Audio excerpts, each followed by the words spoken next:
Welcome to another Planet video from UNM.nu. This is going to be the July 30th video talking about the Bitcoin standard. I talked about the Bitcoin standard in my video yesterday about Trump maybe tying the US dollar to Bitcoin, putting us on a Bitcoin standard as opposed to the gold standard back in the day when the US was highly successful. Now we're just printing $1 trillion every 100 days. There is no dollar standard anymore, no gold standard.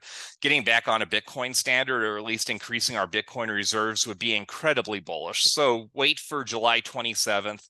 I know this video is coming out the 30th, so I'll have to make a video right away. It'll be fun watching this video to see what happened with Trump talking at Nashville at the Bitcoin 2024 conference. If anything I'm talking about tonight, with these videos being released in the future, we'll see how much the future changes between then, which is tonight is the 22nd of July, and when these videos are released, which are the end of July.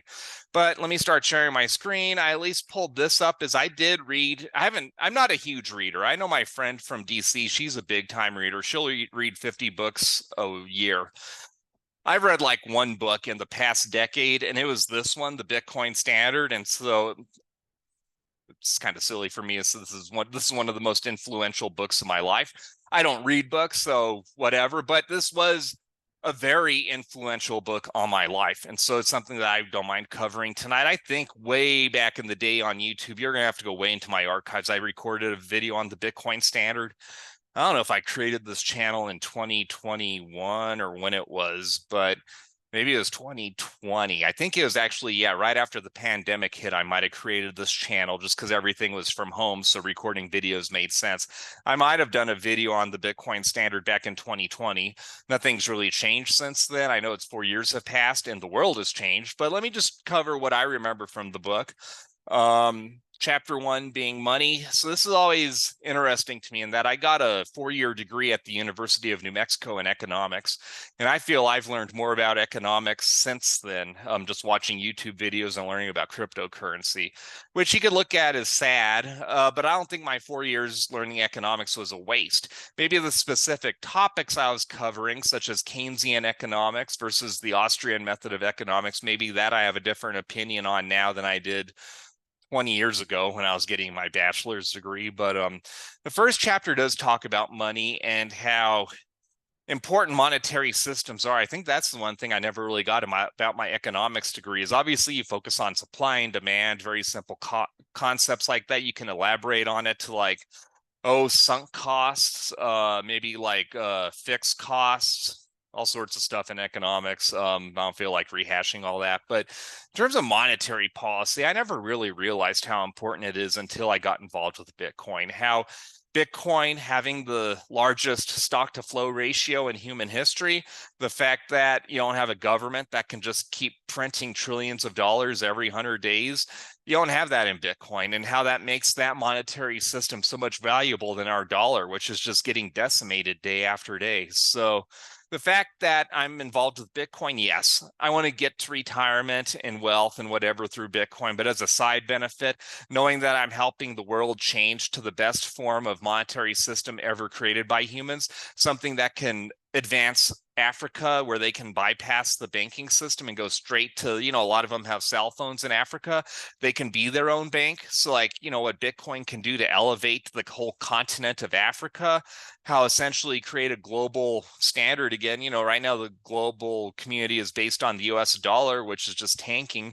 Why not base global currency on Bitcoin, something which is solid, which will improve all countries? I'm glad El Salvador got into Bitcoin. I think it's going to improve their citizens immensely.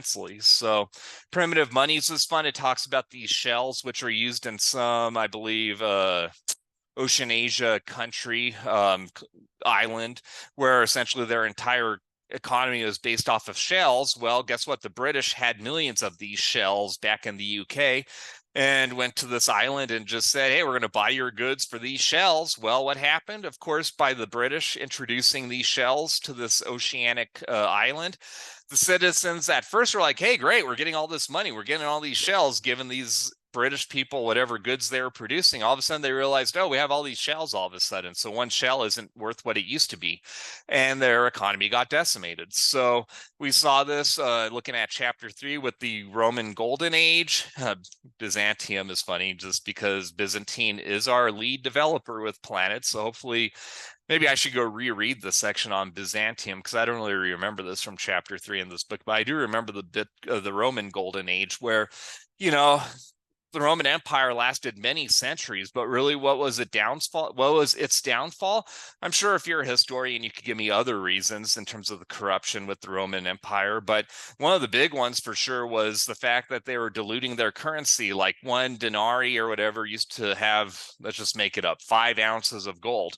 Well, the British Empire is like, well, let's just make each denarii 4 ounces of gold or 3 ounces of gold. They were diluting their currency, and the citizens caught on to this and said, this denarii coin is not worth as much as it used to be, so we're going to need more denarii to sell our services and essentially get the same wealth we had before. And again, just like the oceanic island that got decimated with devaluing their currency, the Romans devalued their currency and collapsed.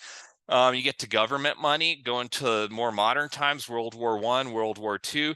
I know the author Saifedean Ammous talks a lot about how the glory days in the world were during the Renaissance, the late 1800s, early 1900s before World War I. That was a time where, again, the world was based off of gold. You had the best art, best music, best everything being created in a very peaceful civilization. That all came to an end with World War I and World War II when the United States essentially made the US dollar the dominant global currency, tied it to petrol. That's where you get the petrodollar with Saudi Arabia. And that's where the rest, I mean, obviously the big one was Nixon taking the US dollar off of the gold standard and just saying, well, it's the faith and trust of the US government. Can't trust or have faith in the US government. I'm sorry, my friends, as I do love America, but when you live in modern times where $1 trillion is just being printed, and this is just indebting not just my generation or my kids. I know I don't have kids, but the next generation after me, but the grandkids are there's no way they can recover with this money printing. We're seeing the US dollar collapse in front of our eyes. Very recently, I know I made this video where the US is not tied to petrol anymore, that Saudi Arabia is looking for other forms. This is a perfect time for them to use Bitcoin in terms of transacting with the rest of the world. So you can read the rest of these chapters and you can learn about monetary inflation, sound money. I know this author is not big on altcoins. A lot of this book is focused on just Bitcoin. Obviously, you can get into, is Bitcoin just for criminals? What things can attack Bitcoin, such as quantum computing? He makes a lot of good arguments against how Bitcoin can fight all of the things that are against it, the 51% attack, all that good stuff. Read the book yourself. The 300 plus pages are totally worth your time and effort, at least in my opinion. Not financial advice. Do your own research. That's not really part of the reading the book, is you can make your own decision whether or not to buy Bitcoin. You know where I stand. But essentially, it's a wonderful book just talking about the value of money, how a monetary system has to be scalable. It has to be, I forgot the 3 words, but just summarizing what Bitcoin is to me, let me go and stop sharing my screen. The things about Bitcoin is that it's super secure. You can be your own bank as long as you don't share your private keys. Your money, your Bitcoin is secure.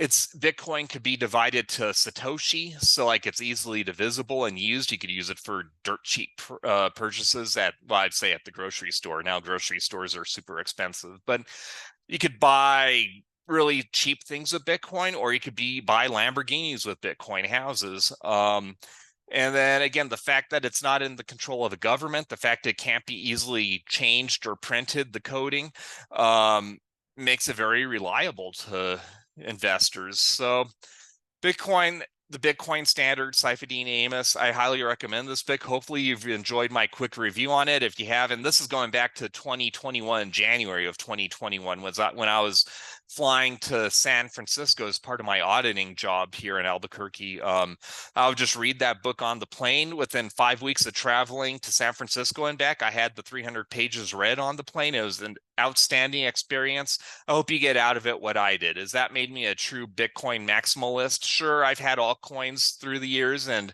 I'm a part of Planet, but you know, the best thing about being part of Planet right now is the coins are tied to Bitcoin and BNB. And of course, right now, Planet's in turmoil. So, you know, keep watching my bonus videos, which are coming out daily. But if you've enjoyed this summary of the Bitcoin standard, please like, subscribe, hit the notification bell, leave a comment on YouTube, Twitter, my other social media accounts. 2 more videos to record my night, then I'm going to get cleaned up. Until next video, God bless my friends and take care.